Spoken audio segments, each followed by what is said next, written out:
మన విషయాలు మనం బైబిల్ అందులో చూద్దాం.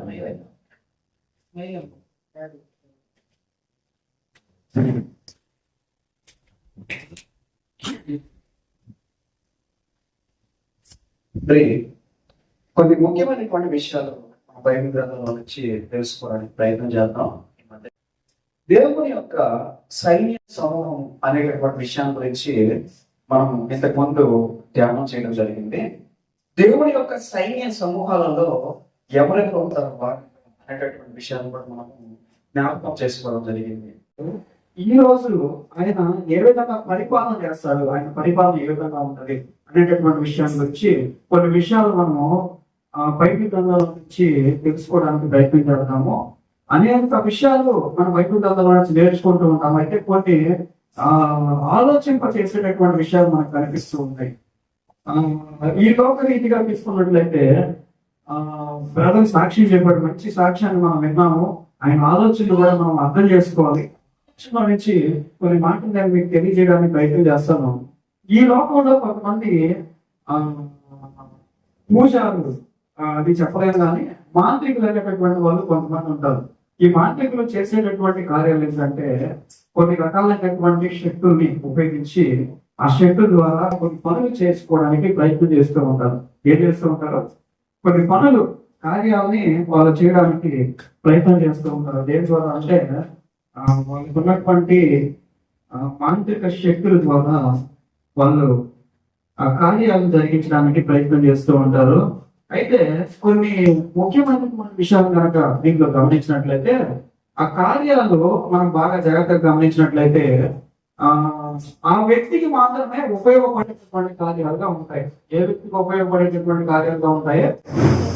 ఆ మానసిక శక్తులు ఆ విద్యను అభ్యసించి వాటి ద్వారా లబ్ధి పొందేటటువంటి వ్యక్తుల గురించి నేను మీతో మాట్లాడుతున్నాను. ఆ కార్యాలు ఎలా ఉంటాయంటే ఆ వ్యక్తులకి మాత్రమే ఉపయోగం ఉంటుంది, సమాజానికి ఉపయోగం ఉండకపోవచ్చు, లేదంటే కొంతమంది ఒక గ్రూప్ ఆఫ్ పీపుల్ కి ఉపయోగపడేటటువంటి విషయంగా ఉండకపోవచ్చు. అది అయితే బాగా పైపెచ్చి చూసినట్లయితే వాళ్ళు చేసేటటువంటి కార్యాలు ఎలా ఉంటాయంటే మంచి కంటే చెడు కార్యాలు ఎక్కువగా ఉంటాయి వాళ్ళు చేసేటటువంటి విషయాలు కనుక గమనించినట్లయితే.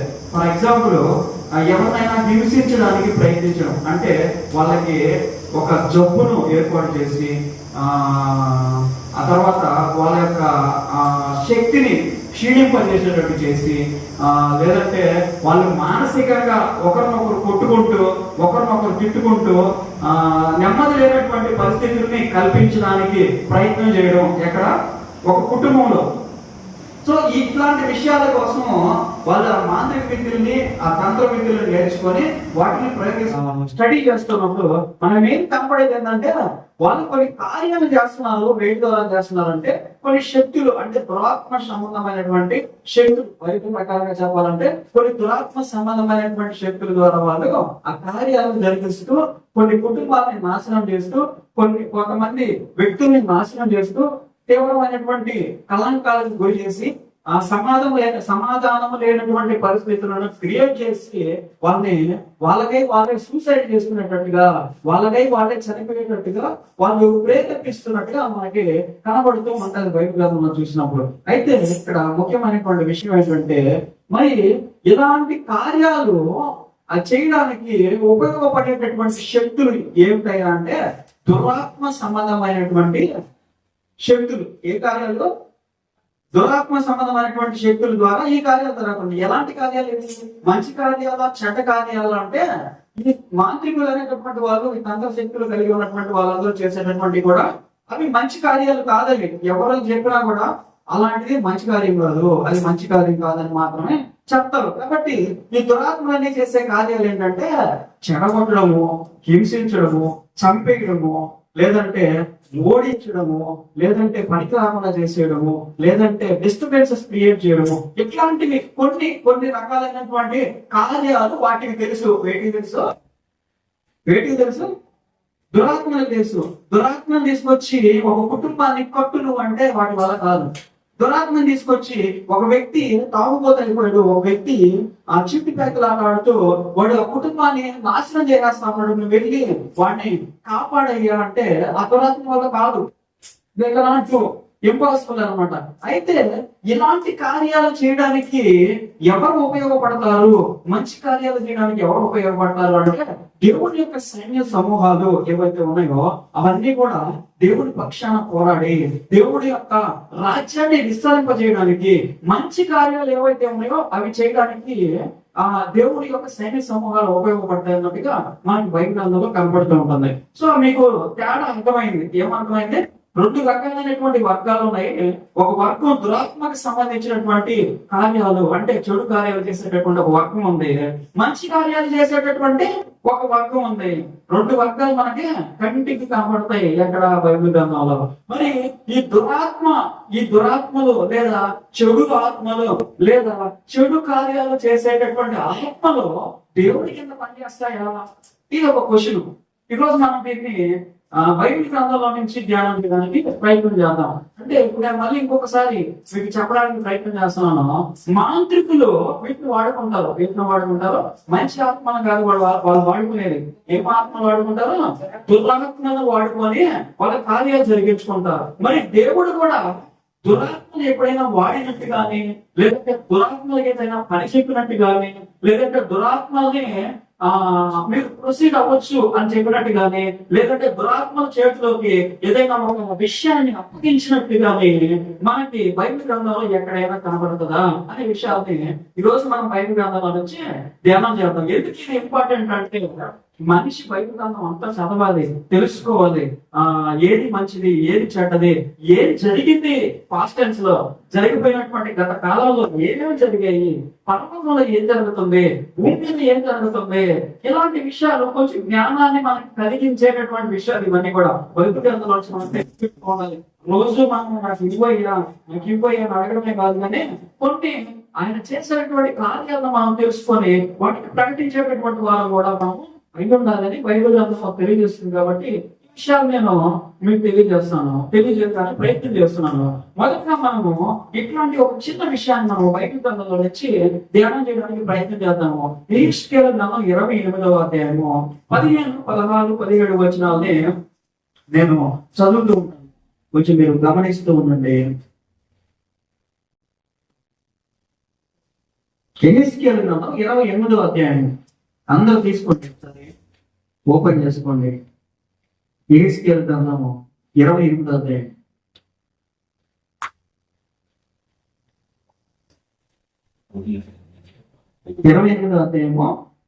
ఒక 15, 16 ఆ వచనాల దగ్గర నేను చదవడానికి ప్రయత్నం చేస్తున్నాను.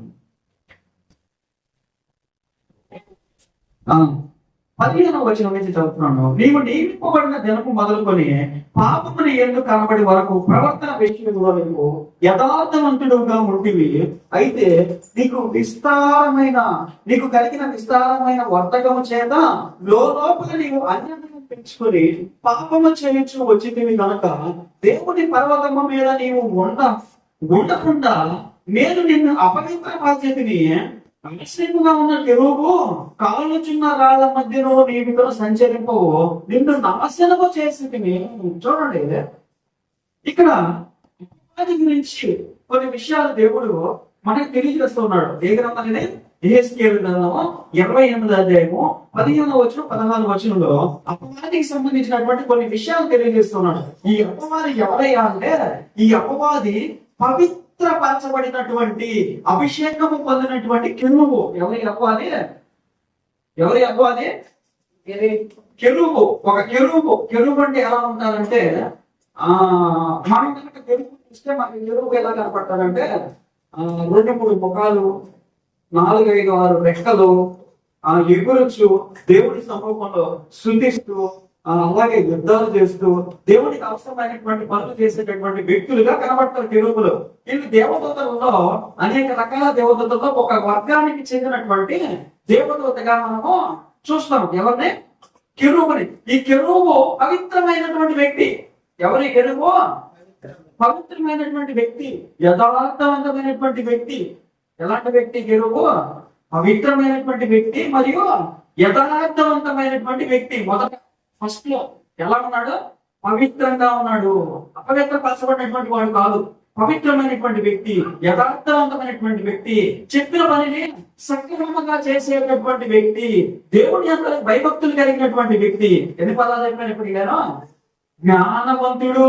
చూడండి ఎన్ని పదాలు చెప్తున్నాను చూడండి. మనకంటే మనకంటే తెలివి కలిగినటువంటి వ్యక్తి జ్ఞానవంతుడు, దేవుని ఎదుట ఆయన ఎదుట యథార్థవంతుడిగా ఉన్నటువంటి వ్యక్తి, ఆయన ఎదుట ఆయన కార్యములను నెరవేరుస్తూ కార్యములను నెరవేరుస్తూ ఉన్నటువంటి వ్యక్తి. చూడండి, నమ్మకమైనటువంటి వ్యక్తి, యథార్థవంతమైనటువంటి వ్యక్తి, జ్ఞానపూర్వకమైనటువంటి వ్యక్తి. ఇన్ని పదాలు చెప్తున్నా నేను. అయితే ఈ వ్యక్తి ఎప్పుడైతే విస్తారమైనటువంటి పనుల ద్వారా విస్తారమైనటువంటి వర్తకముల ద్వారా పనులు చెప్పాడు, కొన్ని పనులు దేవుడు నిర్ణయించాడు ఆ వ్యక్తికి. నువ్వు ఈ పని చేయాలి, ఆ పని చేయాలి, వీళ్ళంతా పెద్దగా ఉండాలి, వాళ్ళ మీద పెద్దగా ఉండాలి. గమ్ముగా తిరిగి పనుకున్నంత కాలం ఎలా ఉన్నాడు? యథార్థంగా ఉన్నాడు. ఎలా ఉన్నాడు? యథార్థంగా ఉన్నాడు. తిరిగి పండుకొని నిద్రపోయినంత కాలం 3 కోట్ల పట్టుకొని నిద్రపోయి లేస్తే కిడ్నీ దగ్గరకు వచ్చేసినంత కాలం ఎలా ఉన్నాడు? యథార్థంగా ఉన్నాడు, మంచి జ్ఞానంతో ఉన్నాడు, నెమ్మదిగా ఉన్నాడు, స్నేహపూర్వకంగా ఉన్నాడు. పని ఎప్పుడైతే ఎక్కువైపోయిందో, భారం ఎక్కువైపోయిందో, కష్టం ఎక్కువైపోయిందో, ఏమొచ్చేసినప్పుడు పాపం వచ్చేసిందంట. ఏమొచ్చింది? పాపం వచ్చేసింది వ్యక్తికి. ఏమొచ్చింది వ్యక్తికి? పాపం వచ్చేసింది అనమాట. పని భాగం ఎక్కువైపోయింది. ఊరికే ఫోన్ చేసి వచ్చేస్తా ఉన్నాయన్నమాట. 24 గంటలు ఏదో ఒక పని అయిపోయింది. ఇటు తిరగాలి, అటు తిరగాలి, అటు తిరగాలి, ఇటు తిరగాలి, అటు తిరగాలి, అట్టుకోవాలి. ఇది చేసేటప్పుడు ఇంకో పని వచ్చేస్తుంది, అది చేసేటప్పుడు ఇంకో పని వచ్చేస్తుంది. ఇట్లా రకరకాలైనటువంటి కార్యాలు నిర్ణయించబడిపోయినాయి. సోమవారం పోయింది, ఒళ్ళంతా అలసిపోతుంది. అర్థమైందా? మా భాషలో చెప్తున్నా మీకు. ఎందుకు దేవుడితో ఉండవాలండి చెప్తున్నా, మీకు విషయాలు అర్థమయ్యేటట్టు చెప్తున్నా. పని బాగా ఎప్పుడైతే ఎక్కువైపోయిందో, అవసరానికి మించినటువంటి భారం, అంటే చేయాల్సిన దానికంటే ఎక్కువ శ్రమ అయితే ఎప్పుడైతే ఎక్కువైపోయిందో, వెంటనే ఏమొచ్చేసింది ఆ మనిషిలోకి? ఇంకా నా వల్ల కాదే, ఇంకా నేను లేకపోతే ఇక్కడ ఏం జరగదులే, నేను ముందుకు పోతేనే కదా జరగదులే, సమస్తం కూడా అంతా నా చేతిలోకి వచ్చేసిందిలే, ఇంకా నేను ఏం చెప్తే అదే జరుగుతుంది ఇక్కడ అన్నట్టుగా ఆ వ్యక్తిలో ఒక పాపం అనేది కనపడిందంట. ఏం కోరుకున్నాడు అప్పుడు? దేవుని యొక్క సింహాసనం మీద కూడా నేను వెళ్ళి కూర్చుంటే తప్పేముంది అనేటటువంటి ఆలోచన వచ్చేసింది ఆ వ్యక్తికి. అయితే దేవుడు ఏం చేస్తున్నాడంటే పవిత్రపరుస్తున్నాడంట. ఏం చేస్తున్నాడు దేవుడు ఏం చేస్తున్నాడు ఆ వ్యక్తిని? అప్పటి వరకు పవిత్రంగా ఉన్నటువంటి వ్యక్తిని పాపం కనపడ్డానే ఏం చేస్తున్నాడంటే ఆ స్థలంలో నుంచి అపవిత్రపరిచి బయటికి నెట్టి వేస్తున్నట్టుగా కనపడుతుంది. చూసారా? మళ్ళీ ఇంకొకసారి చదువుతాను ఆ 15వ వచనంలో. అపవిత్ర పరిస్థితిని ఆశ్రమంగా ఉన్న కెరూబు మీకు ఉండకుండా నేను ఎక్కడ దేవుడి పర్వతము మీద మీకు ఉండకుండా నేను నిన్ను అపవిత్ర పరిస్థితిని. ఏం చేశాడు దేవుడు? ఏం చేశాడు దేవుడు? చెప్పాలి మీరు ఇప్పుడు. ఏం చేశాడు కెరూబు దేవుడు? వినలేదా మీకు? మళ్ళీ ఇంకోసారి చదువుతాను. దేవుని పర్వతము మీద నేను ఉండకుండా నేను నిన్ను అపవిత్ర పరిస్థితిని. ఏం చేశాడు కెరూబు దేవుడు? కెరూబుని పాపము కనబడిన వెంటనే ఏం చేశాడు? ఆ స్థలంలో నుంచి బయటికి పంపించాలంటే ఒకటే ఒక మార్గం ఉంది. ఏంటంటే అపవిత్రపరచబడినటువంటి వాళ్ళు ఆ స్థలం మీద నిలబడలేరు. ఏం చేయలేరు? పవిత్రమైనటువంటి స్థలంలో అపవిత్రపరచబడినటువంటి కావచ్చు, కెరూబులు కావచ్చు, దేవతలు కావచ్చు, వ్యక్తులు కావచ్చు, ఎవరైనా కానీ ఆ స్థలంలో నిలబడి ఉండేదానికి అర్హత కోల్పోతారు. అలాంటి స్థలం అది. ఎలాంటి స్థలం అది? అలాంటి స్థలం అది. ఎలాంటి స్థలం అది? పవిత్రమైనటువంటి వ్యక్తులు మాత్రమే నిలబడి ఆ వెలుగును తట్టుకోగలరు. నిలబడి ఆ పవిత్రమైనటువంటి వెలుగును, ఆ తేజస్సును అక్కడి నుంచి ఒదిగించేటటువంటి ఆ నక్షత్రాలను తట్టుకొని నిలబడాలంటే వీళ్ళకి కొంత కెపాసిటీ ఉండాలి, పవిత్రపరచబడి ఉండాలి. ఎలా ఉండాలి వాళ్ళు? ఆ స్థలంలో పరిశుద్ధపరచబడినటువంటి ఆ స్థలంలో పరిశుద్ధమైనటువంటి ఆ స్థలంలో నిలబడి ఒక యాచకత్వాన్ని వహించాలన్నా, ఒక నాయకత్వాన్ని వహించాలన్నా, ఒక నాయకుడిగా అక్కడ నిలబడి ఆ కెరూబులతో మాట్లాడాలన్నా వాళ్ళకి ఏ కెపాసిటీ ఉండాలంటే ఉండాలి, పవిత్రత ఉండాలి. ఇక్కడ దేవుడు పాపం కనపడిన వెంటనే ఆ కెరూబుని అపవిత్రపరచాడు. ఏం చేశాడు? అపవిత్రపరచడం అనేది మంచి పని, చెడ్డ పని. చెప్పాలి ఇప్పుడు మీరు. అపవిత్రపరచడం అనేది ఇటుపక్క ఉండేటటువంటి వాళ్ళు చేసే పనా, ఇటుపక్క గ్రూప్ లో ఉండేటటువంటి వాళ్ళు చేసే పనా? చెప్పండి. ఇప్పుడు దాకా మనం మాట్లాడుతున్నాం, మాంత్రికులు ఉండేటటువంటి దూతలు, అదే దురాత్మలు ఏం చేస్తాయా? ఇట్లాంటి కార్యాలు చేస్తాయి. ఎట్లాంటి కార్యాలు? మంచి వాళ్ళనే అపవిత్రపరిచేటటువంటి కార్యాలు, పాపాన్ని పుట్టించేటటువంటి కార్యాలు చేస్తుంటాయి. కానీ ఇక్కడ విమర్శలు జరుగుతా ఉన్నాయి. ఏం జరుగుతుంది అక్కడ? దేవుడు ఒక కెరూబుని ఏం చేశాడు? అపవిత్రపరిచాడు. నిజమేనా? ఇది డైరెక్ట్ గా చేస్తాడు ఆయన? అపవిత్రపరుస్తాడు ఆ మనుషుల్ని? డైరెక్ట్ గా స్కెచ్ చేసి లేపేస్తాడు ఆ మనుషుల్ని దేవుడు? లేకుండా మరి చూద్దాం బైబిల్ గ్రంథంలో నుంచి ఆయన నిజంగా మనుషుల్ని ఇట్లా మొదటి రాజుల గ్రంథం 22వ అధ్యాయం 19 నుంచి 23 వచనాలు గమనిద్దామా? మొదటి రాజుల గ్రంథం ఒకటి నందం బైబిల్ గ్రంథం 22వ అధ్యాయము పేజ్ నంబర్ 304 304 పేజీలో ఉన్నది. 22వ అధ్యాయము 19వ వచనం నుంచి ఇక్కడ ఒక చిన్న విషయం జరుగుతా ఉంది. ఒక ఇద్దరు రాజులు భయంకరమైనటువంటి పూజ చేస్తున్నారు. ఏం చేస్తున్నారు ఇద్దరు రాజులు? ఎవరికి పూజ చేస్తున్నారు అంటే వాళ్ళని కనిపించినటువంటి దేవతలకు అందరికీ పూజలు చేస్తున్నారు. ఏం చేస్తున్నారు? కంటికి కనపడినటువంటి ప్రతి దేవతకి పూజ చేస్తున్నారు. ఇద్దరు రాజులు కూర్చొని ఒక పెద్ద పర్వతం మీద ఇద్దరు రాజులు కూర్చొని ఆమావు యువప్రపాత అనేటటువంటి ఒక ఇద్దరు రాజులు ఒక పెద్ద పర్వతాన్ని క్లీన్ చేయించారంట. ఆ బాగా బొట్లు, కాటులు, పొంగాలు అన్ని వేసి నీట్ గా పూలతో అరేంజ్ చేసి మంచి డ్రమ్ములు, మ్యూజిక్లు, తబలాలు, తాళాలు, గిటార్లు, కీబోర్డులు అన్ని పెట్టి పెద్ద పెద్ద స్పీకర్లు పెట్టి, అప్పుడు ఇవన్నీ లేవులే, వాళ్ళకి తగినటువంటి డమ్ములు పెట్టి ఏం చేస్తున్నారంటే ఒక మంచి పూజా కార్యక్రమం ఏర్పాటు చేశారు. ఎందుకు చేశారు ఏర్పాటు అంటే వాళ్ళకు యుద్ధానికి పోతున్నారు. ఆ యుద్ధంలో మేము గెలుస్తామో ఓడిపోతామో ముందే తెలుసుకుంటే జాగ్రత్త పడి యుద్ధానికి పోకుండా ఉంటాము. లేదంటే గెలుస్తామంటే పోయి యుద్ధము చేస్తాము. ఈయన కూడా అలాంటి డౌట్ ఒకటి వచ్చింది అనమాట. ఏ డౌట్? యుద్ధానికి పోయి ఆ యుద్ధంలో వంశచేతులు చచ్చేటందుకు మొత్తంటే పోలేదా? మళ్ళీ ఇంకొక ఆశ, ఒకవేళ గెలిస్తే రాజ్యం వస్తుంది కదా అని ఒక ఆశ అనమాట.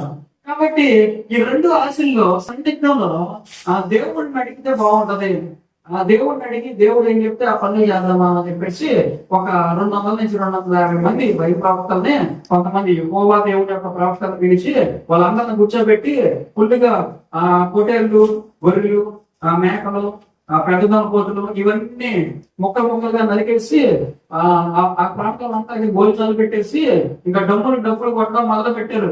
ఒక్కొక్కడు వస్తా ఉన్నాడు, చెప్తా ఉన్నాడు, రాజా నువ్వు ఈ యుద్ధానికి పోతే ఇటు నరకం కావాలని, ఆ విధంగా నరకతో శత్రువుని ఇటు చేయకపోతే అట్ట చేయకపోతేనే రకరకాలుగా అరిచేతితో వాళ్ళు స్వర్గం చూపించేస్తున్నారు. ఆ ఇద్దరు రాజులు అంట మేసాలు తిప్పుకుంటా వెనక్కి ముందుకు పోగతా ఆ కత్తికి అన్నిటికీ రక్తం పోస్తా, ఐదు పూజలు చేపిస్తా, మంచి మూమెంట్ లో ఉన్నారన్నమాట. అక్కడ ఎక్కడ? ఆ పర్వతం మీద డిన్నర్ చేసుకుంటా, డబ్బులు కొట్టుకుంటా ఉన్నారు. మొత్తం అయిపోయారు. అందరూ వచ్చారు. 200 మంది దాకా ప్రవక్తలు అందరూ వచ్చారు. ఆ రాజులకి నువ్వు గెలుస్తావు చెప్పుకుంటా ఉన్నావు. ఆ లాస్ట్ లో యెహోవా దేవుడి ప్రవక్తలు కూడా వచ్చారు. వాళ్ళు కూడా ఏం చేశారంటే ఇద్దరు రాజులను కూర్చోబెట్టి, ఇద్దరు రాజుల ద్వారా మీరు మంచి సైన్యాన్ని కలిగి ఉన్నారు, దేవుడు చెప్తున్నాడు మీరు రాజ్యాన్ని ఖచ్చితంగా గెలుస్తారు, కాబట్టి మీరు ఇద్దరు కలిసి యుద్ధం గెలుకోండి అని చెప్తారని చెప్పేసి ఆ యెహోవా దేవుడి ప్రవక్తలతో పాటుగా బయలుదేవాల యొక్క ప్రవక్తలు 200 మంది దాకా చెప్పి మొత్తం అయిపోయింది. ఏమైపోయింది? డిన్నర్ అయిపోయింది. మోటామొదటి సందేశాలు టీవీలన్నీ కడతా ఉన్నారు. ఆ పక్కన ఇద్దరు ఉన్నారు కదా రాజులు. ఆ రాజులో రెండో రాజుకి ఎంత చెప్పినా గానీ ఎక్కడో పడతా ఉంది. ఏం పడుతుంది? వీళ్ళు తినేదానికి వచ్చినారు, కరెక్ట్ గా చెప్పేదానికి రాలేదు. అర్థమైందా మీకు? పక్కన ఏమైనా ఒక ఆయన ఉన్నాడు, ఆయన పేరు మికాయ. ఆయన ఒకసారి పిలిపిస్తే ఆయన కూడా ఇదేనా చెప్పేసాడంటే మనం వెళ్ళిపోదాం యుద్ధానికి, లేకపోతే ఆయన కానీ ఏమన్నా తేడా కానీ చెప్పాడు అనుకో మనం యుద్ధం ఆపేద్దాం రాజా అని చెప్పి ఇద్దరు రాజులు ఒక రాజుకి చెప్పాడు. ఈ రాజు వెంటనే చూసి ఏం మాట్లాడుతున్నావు, ఎవరికి పిలవమంటున్నావు? వాడు చిన్నప్పటి నుంచి ఎప్పుడు నా అంటే కత్తి ఎత్తుకొని ఉంటాడు, ఓటు పెంచుతానంటావు నువ్వు. ఎవరిని? మికాయని. ఎప్పుడైనా వాడు నా గురించి మంచి మాట మాట్లాడా? చిన్నప్పటి నుంచి నువ్వు నాశనం అయిపోతావు, నువ్వు చెడిపోతావు, నువ్వు ఏడవై, నువ్వు మంచోడు కాదని ఏం మాట్లాడుతున్నావు? వాడు ఎప్పుడైనా మంచి మాటలు మాట్లాడా అని అంటే ఈయన అన్నాడు, అట్ట కాదే రాజా, ఈసారికి ఒకసారి పిలిపించి ఆయన కూడా ఏం చెప్తాడో వినేద్దాం మనము. ఎంతమందికి మనం పెట్టాం కదా, ఈ ఒక్కడిది ఏముందలే పెడదాంలో ఇవి కూడా అని చెప్పేసి వెంటనే ఇంకా ఏమైనా ఒక వ్యక్తిని పిలిపించారు. అర్థమైందా మీకు స్టోరీ? ఇప్పుడు ఆ మికాయని పోయి ఏంటంటే చెప్పేది ఏం లేదు, అక్కడికి వస్తే మాట్లాడుకుందాం, కొన్ని బలంగా మా రాజులు పిలుస్తున్నారు, ఇద్దరు రాజులు, నువ్వు అర్జెంట్ గా బయలుదేరారు. సరే రాజు పిలిస్తే ఆయన పోకుండా ఉంటే రాజ్యం కదా, తప్పదు, కావాల్సిందే రాజు పిలిస్తే. సరే పదయ్యా అని చెప్పేసి మిగతా ఆ రాజులు ఆ విందు ఆ పూజలు ఆ భయంకరమైనటువంటి డ్యాన్స్ జరిగేటటువంటి ప్రాంతానికి వెళ్ళాడు మికాయ. సరే పోయాడు, ఇటు రాయ్యా అని చెప్పి పిలిచారు ఇద్దరు రాజులు. పోయాడు మికాయ, ఏంటయ్యా అన్నాడు, ఇదిగో మేము ఈ పూజలు చేసాము, యుద్ధం చేయాలనుకుంటున్నాము పలానా దేశంలో. ఇప్పుడు వరకు 250 మంది దాకా ప్రవక్తలు, 5 ప్రవక్తలు వచ్చారు, మీ దేవుడి ప్రవక్తలు కూడా వచ్చారు. ఎవరు? యెహోవా దేవుడి ప్రవక్తలు వచ్చారు, 5 ప్రవక్తలు వచ్చారు. ఆ మాట ఏంటంటే మేము యుద్ధంలో గెలుస్తాము, ఆ రాజ్యం మాకు వచ్చేస్తుంది అని చెప్పారు. మీ సంగతి ఏంటి అని అడిగారు. ఏమడిగారు? ఇప్పటి వరకు వచ్చినటువంటి 250 మంది ఒకటే మాట చెప్పారు. ఒకడైతే ఎద్దులు నరుకొచ్చి ఈ విధంగా నువ్వు నరకటం వాళ్ళని చెప్పాడు. ఇంకొకడేమో చెవులు ముక్కులు తోటలు అన్ని కోసుకొచ్చి ఈ విధంగా కోసేస్తావు వాళ్ళ కాలం అని చెప్పాడు. ఇట్లా రకరకాలుగా ప్రవశించారు ఒక ప్రవక్త. నువ్వు ఏ విధంగా చెప్తావు చెప్పు అని చెప్పేసి మికాయాన్ని అడిగినప్పుడు మికాయ వచ్చి అట్లా నిలబడి వాళ్ళందరూ సాగి చూస్తా ఉన్నాడు. ఎక్కడ జరుగుతుంది సిచ్యువేషన్ అంతా? ఎక్కడ జరుగుతుంది సిచ్యువేషన్ అంతా?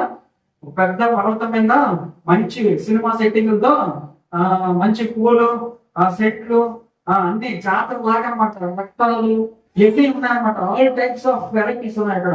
ఆ లేదు దానికి ఏది లేదు, అలా జరుగుతా ఉందన్నమాట. మిఠాయ అలా చూస్తా ఏం చెప్తారో ఇది విన్నామనేసి. మరి ఇలా అలా చెప్తూ ఉంటే అక్కడ ఉన్నటువంటి సిచ్యువేషన్ అంతా గమనించాడు. ఆ 5 ప్రవక్తలందరూ అక్కడ కూర్చొని ఎట్ట పడ్డవాళ్ళు అక్కడ తింటా ఉన్నారు. కొంతమంది దోచుకొని పోయే వాళ్ళు అక్కడ రాజుల దగ్గరికి వచ్చి నాణ్యాలు, ఆ వజ్రాలు, ఆ వైడూర్యాలు అవన్నీ ఏం కావాలంటే అవి పోసుకుంటా ఉన్నారు. ఎవరి పనిలో వాడు ఉన్నారనమాట. కొంతమంది కొడతా ఉన్నారు, కొంతమంది డ్యాన్స్ చేస్తా ఉన్నారు, కొంతమంది డబ్బులు కొడతా ఉన్నారు, కొంతమంది ఇంకా పొదేల్ని పంచుతా ఉన్నారు. సరిపోలేదు అనమాట టిఫిన్. ఈ టైంలో అక్కడ అన్ని రకాలైనటువంటి అరేంజ్మెంట్ జరుగుతూ ఉన్నాయన్నమాట. నా సైడ్ చూడండి, మన మాట ఎప్పుడు తర్వాత అలా జరుగుతూ ఉంటే ఇప్పుడు ఈ మిఠాయి దగ్గరికి వచ్చి అడగతా ఉన్నారు, ఏంటైనా పరిస్థితి, నువ్వు చెప్తే మేము వింటాము, ఇప్పుడు వరకు జరిగినటువంటి ఏది వింటామంటే మిఠాయి అలా చూస్తా ఉన్నాడు. మామూలుగా జనరల్ ఫస్ట్ అడిగినప్పుడు ఎప్పుడైనా మీరు ఏమైనా ఫస్ట్ అడిగారా? ఎవరు అడగలేదా? ఎవరు అడగలేదు. ఇంతకు ముందు కూడా అడగడం, మార్కెట్ ముందు కూడా అడగడం. జనరల్ గా ఫస్ట్ అడిగే వాళ్ళు ఏం చేస్తారంటే చెయ్యి అన్నారు. ఎక్కడ చేయగలదు? కుడి చెయ్యి ఇందాకనే పెట్టేటట్టు కళ్ళు మూసుకొని 4-5 లెక్క పెట్టి అది ఇది సరిగ్గా ముందు డబ్బులు పెట్టి తర్వాత చెప్తానంటారు. ఏమంటారు? ఫస్ట్ గమనించారు, నేను గమనించారు. డబ్బులు పెట్టకపోతే పాలతో డబ్బులు 1 రూపాయలు పెట్టాలా, 10 రూపాయలు పెట్టాలి చేతిలో, అప్పుడే నూస్తల నుంచి లోపల నుంచి బయటకు వస్తాయని చెప్తారు. కానీ ఇప్పుడు వరకు ఈ 200 మంది 250 మంది ప్రవక్తలు ఆ టైప్ లోనే ఉన్నారేమో. కానీ మిఠాయి మాత్రం ఏ టైప్ లో ఉన్నాడంటే, నేను ఒక 10 నిమిషాలు నాకు సమయం ఇస్తే నేను ప్రార్థన చేసి మీకు విషయం చెప్తాను అన్నాడు. అర్థమైంది మీకు సిచ్యువేషన్? ఇప్పుడు దాకా వచ్చిన వాళ్ళందరికీ ఏదో ఒకటి చేతిలో పెట్టారు. ఇప్పుడు వచ్చాడు మిఠాయ. ఇప్పుడు మిఠాయి చేతిలో ఏం పెట్టలా, ఈయనేం అడగల. ఈయనేం చేస్తానన్నాడు? ప్రార్థన చేసి నాకేమైనా కనబడితే చెప్తాను, లేకపోతే నా దారి నేను పోతాను లేదా, నాకెందుకు వచ్చిన గొడవ ఇది, మీరేదో యుద్ధానికి పోతాను అంటున్నారు, పెద్ద పెద్ద యుద్ధాల గురించి మాట్లాడుతుంది, నేనేమో చిన్న ప్రవక్త, నేను అన్నట్టుగా ఆయన జనరల్ గా మాట్లాడుతూ, సరే నువ్వు ప్రార్థన చేయి, నువ్వు ఇలా ఏమన్నా చేసుకో, నాకు చెప్పు, 10 నిమిషాలు ఉంటాం మేమన్నారు అనమాట. ఆయన మోకాళ్ళు ఉండి ప్రార్థన చేసి అట్లా ఆకాశం వైపు దేవి పాలు చూస్తా అట్లా కళ్ళు మూసుకోవడం 10 నిమిషాలు ప్రార్థన చేస్తే ఆయనకి ఏం కనపడుతుంది తెలుసా? ఆకాశం తెల్లబడి ఆకాశం తెరవబడి ఉన్నటువంటి ఆ ప్లేస్ లో ఒక పెద్ద ఆయన కూర్చొని ఉన్నాడు, సీట్ లో, సింహాసనం కింద. వినపడుతుంది అందరికీ? ఆకాశం తెరవబడి ఉంది, కళల్లో దర్శనం. ఎవరికి? మికాయాకి కనబడుతుంది. ఆకాశం తెరవబడుతుంది, ఒక పెద్ద ఆయన మధ్యలో సీట్ లో కూర్చొని ఉన్నాడు. కుడి పక్క ఏమో కొంతమంది, ఎడటి పక్క ఏమో కొంతమంది కూర్చొని ఉన్నారు. ఎలా కూర్చోన్నారు? కుడి పక్క కొంతమంది కూర్చోన్నారు, ఎడటి పక్క కొంతమంది కూర్చోన్నారు. ఇప్పుడు పెద్ద ఆయన ఏమడుగుతున్నాడు అంటే, అక్కడ ఇద్దరు రాజులు ఉన్నారు, వాళ్ళిద్దరిలో ఆ మధ్యలో పక్కన కూర్చొని ఆమె అనే రాజు, ఆయన లేపేయాలి రోజు నేను. ఎవరంటే ఏదైనా సలహా అంటే చెప్పండి అయ్యా అడుగుతున్నాడు. ఏమడుగుతున్నాడు? ఇద్దరు రాజులు కూర్చొని ఉన్నారు కదా, ఆ ఇద్దరు రాజులు ఆగోకు నాకు నచ్చలేదు, నేను మీరు ఏదైనా సలహా ఉంటే చెప్పండి. ఎలాంటి క్వశ్చన్? ఎలాంటి క్వశ్చన్? మాంత్రికుడు చేయట్లేదా? ఉండలేదా? ఉండలేదు. నిజం చెప్పండి, ఒప్పుకోండి. ఇప్పుడు వెంటనే ఒక దురాత్మ లేచింది. ఎక్కడ లేచింది? దేవుడి యొక్క సముఖంలో ఒకవైపు కూర్చున్నటువంటి ఒక దురాత్మ లేచి వచ్చి, అయ్యా నా దగ్గర ఒక మంచి సలహా ఉంది, నువ్వు చెప్పమంటే నేను చెప్తా అంటుంది. ఎవరితో చెప్తుంది? దేవుడితో చెప్తుంది. ఆత్మని లేపడానికి నా దగ్గర మంచి సలహా ఉంది, చెప్పమంటావా ప్రభా అని అడుగుతుంది. ఎవరు అడుగుతున్నారు? ఒక దురాత్మ. ఎక్కడుంది దురాత్మ అంటే దేవుడి యొక్క సభలో ఉంది. ఎవరెవరు ఉన్నారు ఇప్పుడు దేవుడి సభలో చెప్పండి? మంచి ఆత్మలు ఉన్నాయి, కిరువులు, శరవులు, యువతలు అందరూ కూర్చోన్నారు. ఒక పక్క దురాత్మలు కూడా కూర్చొని ఉన్నాయి. దురాత్మలు వేసి వచ్చింది దేవుడి దగ్గరికి. ఆ రాజు అక్కడ పూజలు చేస్తున్నారు కదా, ఒక రాజుని చంపేయమంటున్నావు కదా నువ్వు, నేను మంచి సలహా చెప్తా నీకు అంటుంది.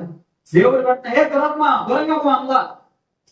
ఏమంటే దేవుడు, దురాత్మ నువ్వే నాకు సలహా చెప్పి దూరంగా అందా. చెప్పు అంటాడు. ఎవరిని చెప్పమంటాడు? ఇప్పుడు చదవండి. మొదటి రాజులు గ్రంథము చెప్పాను కదా నాకు నేను రెఫరెన్స్ ఫస్ట్. మొదటి రాజులు గ్రంథం 22వ అధ్యాయం 19వ వచనం నుంచి నేను చదువుతాను, గమనించండి మీరు. మికాయా ఇతను యెహోవా సెలవిచ్చిన మాట ఆలోచించుము. యెహోవా సింహాసనాసీనుడై ఉండగా పరలోక సైన్యం అంటే ఆయన కుడి పార్శ్వమును ఎడమ పార్శ్వమును నిలిచినట్టు నేను చూసింది. ముందుకు పోయి అక్కడ ఓడిపోయినట్లుగా ఎవడు అతనిని ప్రేరేపించినని యెహోవా సెలవేయగా ఒకడు ఈ విధముగాను మరి ఒకడు ఆ విధముగాను యోచన చెప్పుచుంటివి. అంతలో ఒక ఆత్మ ఎదుటికి వచ్చి యెహోవా సన్నిధిని నిలబడి, నేను అతన్ని ప్రేరేపించదనగా యెహోవా ప్రేరేపించుదని అతను అడిగను. అందుకు అతడు, నేను బయలుదేరి అతని ప్రవక్తల నోట అబద్ధమాడు ఆత్మగా ఉందని చెప్పగా. ఏం ఆత్మ? అబద్ధమాడు ఆత్మ. పరిశుద్ధులు అబద్ధం చెప్పాలి. పరిశుద్ధులు అబద్ధాలు చెప్తారా? చెప్పరు. చెప్తే ఏమవుతారు? పరిశుద్ధులు అబద్ధాలు చెప్తే ఏమవుతారు? పవిత్రపరచబడతారు. ఏమవుతారు? అపవిత్రపరచబడిన తర్వాత వాళ్ళకి పరిశుద్ధమైనటువంటి స్థలంలో. కాబట్టి ఈ మీటింగ్ ఎక్కడ జరుగుతుందంటే దేవుడు యొక్క పర్వతం మీద జరగట్లే ఈ మీటింగ్. బాగా గమనించాలి మీరు, నా మాట జాగ్రత్తగా వింటే మీకు అర్థం అవుతుంది. ఈ మీటింగ్ లూసిఫర్ ఎక్కడైతే తోసివేయబడ్డాడో అక్కడ జరగట్లా ఈ మీటింగ్, వేరే ఒక ప్రదేశంలో జరుగుతుంది. ఇట్లాంటి మీటింగ్ కూడా జరుగుతుంది. యోగ గ్రంథం 1వ అధ్యాయము 1వ అధ్యాయంలో కనుక తీసినట్లయితే ఇలాంటి మీటింగ్ కూడా జరుగుతా ఉంటే దేవుడు లూసిఫర్ కలిస్తాడు. ఓ లూసిఫర్ ఎక్కడి నుంచి వచ్చాను అంటే, నేను భూమి మీద అటు ఇటు తిరుగుచూ ఉంటుంది. ఏమంటా? డబ్బులు ఒకటే కాదు, మనుషుల్ని కూడా, సంపద ఒకటే కాదు, సమస్తాన్ని కూడా నాశనం చేస్తుంటే కానీ నాకు సంతృప్తి ఉండదు. నేను ఒక దగ్గర స్థిరంగా ఉన్నాను, అటు ఇటు తిరుగుతూ ఉంటాను అంటాడు. ఇది కూడా ఇట్లాంటి మీటింగే. ఏది? యోగ గ్రంథంలో జరిగేటటువంటి 1వ అధ్యాయంలో జరిగేటటువంటి మీటింగ్. ఎలాంటి మీటింగ్? మొదటి రాజుల గ్రంథం 22వ అధ్యాయము 19-20 వచనాల్లో జరిగేటటువంటి మీటింగ్. అర్థమైందా మీకు? కాకపోతే యోగ గ్రంథంలో ఒక నీతి మంతుని గురించి మాట్లాడుతూ తీర్పు జరుగుతూ ఉంటే, ఈ మొదటి రాజుల గ్రంథంలో ఒక అవినీతి మంతుడి గురించి తీర్పు జరుగుతూ ఉంది. దానికి డిఫరెన్స్ ఏంటంటే ఇక్కడ యాకోబు అవినీతి పరుడు, అవినీతిమంతుడు, చెడు ప్రారంభంలో నివర్తించేటటువంటి భార్యకు బానిస అయినటువంటి వ్యక్తి ఎవరు? యాకోబు. యెజబెలుకి బానిస అయినటువంటి వ్యక్తి. అక్కడ యోబు నీతిమంతుడు, యథార్థవంతుడు, న్యాయపరుడు, దేవుని యందు భయభక్తులు కలిగినటువంటి వ్యక్తి. చూడండి, ఇద్దరికి మీటింగ్ జరుగుతున్నాయి కదా. అక్కడ మీటింగ్ ఒకటి జరుగుతుంది, ఇక్కడ ఒక మీటింగ్ జరుగుతుంది. అక్కడ మీటింగ్ లో దేవుడు ఒక మంచి వ్యక్తి గురించి ఆయన పక్షాన పోరాడుతున్నాడు. ఆయన నాకు మంచి వ్యక్తి, ఆయన నాకు నమ్మకమైనటువంటి వ్యక్తి యోబు, నువ్వు ఏమన్నా టచ్ చేసుకుంటావని అడుగుతున్నాడు. ఇక్కడ ఏం అడుగుతున్నాడు? ఈ ఎడవని ఎవరన్నా వచ్చి నాశనం చేస్తారా? వీడికి ఇంకా భూమి మీద లోకల్ అవసరం లేదు, తీసేద్దాం వీడి భూమి మీద వచ్చి. ఇద్దరు వచ్చి ఒక సలహా చెప్పండి బాబు నాకు. మీకు రెండు మీటింగ్ల గురించి నేను మీతో మాట్లాడుతా ఉన్నాను. ఒక మంచి వ్యక్తి గురించి మీటింగ్ జరుగుతుంది, ఒక చెడ్డ వ్యక్తి గురించి మీటింగ్ జరుగుతుంది. మంచి వ్యక్తి గురించి జరిగేటటువంటి మీటింగ్ లో ఎవరు వచ్చారు ముందుకంటే లూసిఫర్ గారే వచ్చాడు డైరెక్ట్ గా. నేను చెక్ చేస్తా పోయి, నాకు సమయం నాకు పర్మిషన్ ఇస్తే నేను పోయి వాడు కథ ఏదో చూస్తాను, యోగ కథ ఏదో చూస్తాను అని అక్కడ లూసిఫర్ గారు వస్తే ఇక్కడ ఒక అబద్ధమైన ఆత్మ, ఒక ఆత్మ వచ్చి మాట్లాడుతూ ఉంది. నువ్వు ఎందుకయ్యా చేతులు దులుపుకోవడము, నువ్వు ఎందుకయ్యా పాపాలు ఉడకట్టుకోవడము, నువ్వు ఎందుకయ్యా ఇట్లా చేయడము, నేనున్నా కదా దురాత్మ, నేను ఆల్రెడీ అబద్ధం ఆడేటటువంటి ఆత్మ, నేను వెళ్తున్నా తిన్నకి అని చెప్పేసి ఒక దురాత్మ దేవుడితో మాట్లాడుతూ ఉంది. అర్థమవుతుందా? గట్టిగా స్తోత్రం చెప్తాం, హల్లెలూయా. దేవుడు అక్కడ పర్మిషన్ ఇచ్చాడు, చెక్ చేసుకోవడం కావాలంటే. యోగు ప్రాణానికి మాత్రం ముప్పు తీసుకురాకూడదు, మీకంతా చేసుకోను, ఏం కావాలంటే చేసుకో. ఇక్కడ పర్మిషన్ ఇస్తున్నాడు దొరకకి. వాడు చేసినటువంటి కార్యాలు చూడు, ఎంత ఎదవగా మారిపోయినాడు చూడు. పోయి వాడిని లేపేసి, నువ్వు చెప్పిన ఆలోచన నాకు బాగా నచ్చింది, నువ్వు వెళ్ళు. ఏం అంటే అదిగో అక్కడ 250 మందిని తీసుకొని మీటింగ్ పెడుతున్నాడు. ఏం పెట్టాడు? 250 మందిని తీసుకొచ్చి మీటింగ్ పెడుతున్నాడు. వాళ్ళందరిలోకి కూరి నేను వాళ్ళంతా చేత అబద్ధాలు చెప్పించి వాడిని అక్కడ యుద్ధానికి పంపించి యుద్ధంలో నిలవం నరికేటట్టు చేస్తాను. ఇష్టమైందా? ఏం చేస్తున్నాడు యుద్ధంలో? నేను ఆ ప్రవక్తలందరి చేత ఎవరు ప్రవక్తున్నారట? బయట ప్రవక్తలున్నారు, దేవుడు ప్రవక్తలున్నారు. ఎవరున్నారు? ఎవరు దేవుడు ప్రవక్తలున్నారు, ఎవరు దేవుడు ప్రవక్తలున్నారు, బయట ప్రవక్తలున్నారు. అందరూ ఒకే మాట చెప్పారు. అందరూ ఒకే మాట చెప్పారు. ఏం మాట చెప్పారు? నువ్వు వెళ్ళి అర్థానికి చెప్తున్నాను. వాళ్ళతో మాట్లాడించినటువంటి వ్యక్తి ఎవరంటే ఈ దురాత్మ. దేవుడికి ఆలోచన చేసినటువంటి దురాత్మ పరలోకం నుంచి దిగి కిందకు వచ్చి ఒక్కొక్కడిలోకి దూరి అందరి చేత అబద్ధాలు చెప్పించి పైకి వెళ్ళిపోయింది. ఎక్కడికి వెళ్ళిపోయింది? దేవుడి దగ్గరికి వెళ్ళిపోయి, అటెండ్ అయ్యా, నేను ఆశపడ్డాను, అయిపోయింది నా పని మొత్తం, అందరి చేత అబద్ధాలు చెప్పించేసాను, అయిపోయింది కాదేమో, ఇంకా వాడు వెళ్ళిపోతాడు యుద్ధానికి, వాడిని నరికిచ్చేస్తాము అని చెప్పేసి నా పని అయిపోయిందని చెప్పి అది వెళ్ళి వాడు వచ్చి నీకు సభలో తర్వాత వచ్చాడు మెకాయ. ఎవరు వచ్చారు? మెకాయ వచ్చాడు. మొత్తం అర్థమైపోయింది, నాకు సినిమా అర్థమైపోయింది. మ్యాటర్ చెప్పండి, చెప్పలేదు నా దారి నేను వెళ్ళిపోతా అన్నాడు. నా పోవడానికి లేదు, నీకేం కనపడినా చెప్పు ముందు అన్నారు. ఎవరు ఫుల్ డ్రింక్ చేసి ఏమంటున్నారు ముందు ఏం కనపడి చెప్పు అంటే మొత్తం చెప్పేశాడు. అయ్యా మీకు మంచి స్కెచ్ చేశారు, మీకు కానీ యుద్ధంలో పోతే అవుట్, మీరు ఆడ దేవుడు ఆల్రెడీ ఆత్మ వచ్చి వీళ్ళందరితో మాట్లాడి మీ చేత వీళ్ళందరూ చేత అబద్ధాలు చెప్పించింది, నేను మాత్రం నిజం చెప్తున్నాను అన్నాడు. పైనుంచి కింద చూసాడు. ఎవరు?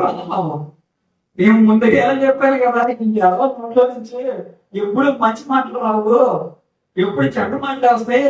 250 మంది ఒక మాట చెప్తే ఈవిడు ఏ రకంగా చెప్తాడా, ముందు ఈయన తీసుకెళ్ళి లోపల బంధించండి రా అన్నాడు. దేవుడినే